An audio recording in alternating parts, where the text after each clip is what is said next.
Hi, ഇന്ന് നമുക്കൊരു healthy ആയിട്ടുള്ള ഗ്രീക്ക് യോഗർട്ട് മോച്ചി ഉണ്ടാക്കിയാലോ? ഫസ്റ്റ് തന്നെ സ്ട്രോബെറി ഗ്രീക്ക് യോഗർട്ട് മോച്ചിയാണ് ഞാൻ ഉണ്ടാക്കുന്നത്. ഇതൊരു പ്ലേറ്റ് എടുത്തിട്ട് ഇതിൽ റൈസ് പേപ്പർ ചൂടുവെള്ളത്തിൽ 30 സെക്കൻഡ്സ് സോക്ക് ചെയ്ത് വെക്കുക. എന്നിട്ട് ഒരു ബോളിലോട്ട് ഇത് പ്ലേസ് ചെയ്തതിന് ശേഷം സ്ലൈസ്ഡ് സ്ട്രോബെറീസ് ആഡ് ചെയ്ത് കൊടുക്കാം. ഇനി നമ്മൾ ഗ്രീക്ക് യോഗർട്ട് ഒന്ന് സ്വീറ്റൻ ചെയ്ത് കൊടുക്കണം. മോങ് ഫ്രൂട്ട് സ്വീറ്റ്നർ അല്ലെങ്കിൽ സ്വീറ്റ്നർ ഓഫ് യുവർ ചോയ്സ് എടുക്കാം. നല്ലപോലെ ഒന്ന് മിക്സ് ചെയ്ത് കൊടുത്തതിന് ശേഷം ഈ സ്ലൈസ്ഡ് സ്ട്രോബെറീസിന്റെ മുകളിലോട്ടൊന്ന് ലെയർ ചെയ്ത് കൊടുക്കാം. ഇനി വീണ്ടും കുറച്ച് ചോപ്ഡ് സ്ട്രോബെറീസ് ആഡ് ചെയ്യുക. കുറച്ചുകൂടെ ഗ്രീക്ക് യോഗർട്ട് ആഡ് ചെയ്തിട്ട് ഈ റൈസ് പേപ്പർ ഒന്ന് റാപ്പ് ചെയ്ത് സീൽ ചെയ്യുക.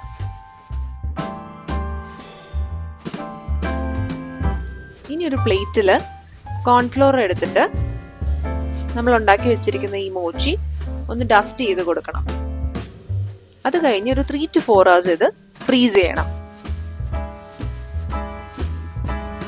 ഇതുപോലെ തന്നെ നമുക്ക് ബ്ലൂബെറീസ് വെച്ചിട്ട് മോച്ചി ഉണ്ടാക്കാൻ സാധിക്കും.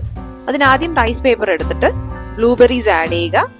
എന്നിട്ട് ഗ്രീക്ക് യോഗർട്ട് ആഡ് ചെയ്ത് കൊടുക്കണം. എന്നിട്ട് റാപ്പ് ചെയ്യുക, ഡസ്റ്റ് ചെയ്തിട്ട് ഫ്രീസ് ചെയ്യുക. അടുത്ത നമ്മൾ ഉണ്ടാക്കാൻ പോകുന്നത് ചോക്ലേറ്റ് മോച്ചിയാണ്. ഇതിനുവേണ്ടി റൈസ് പേപ്പർ എടുത്തിട്ട് ഒവാൾട്ടിൻ പൗഡർ ആഡ് ചെയ്ത് കൊടുത്തിട്ട് ഗ്രീക്ക് യോഗർട്ട് ലെയർ ചെയ്യുക. എന്നിട്ട് ചോക്ലേറ്റ് സ്പ്രെഡ് ഓഫ് യുവർ ചോയ്സും കൂടെ എടുത്ത് ഇത് കുറച്ചും കൂടെ ഗ്രീക്ക് യോഗർട്ട് ആഡ് ചെയ്ത് കൊടുത്തിട്ട് റാപ്പ് ചെയ്ത് കൊക്കോ പൗഡറിൽ ഡസ്റ്റ് ചെയ്തതിന് ശേഷം ഫ്രീസ് ചെയ്യുക.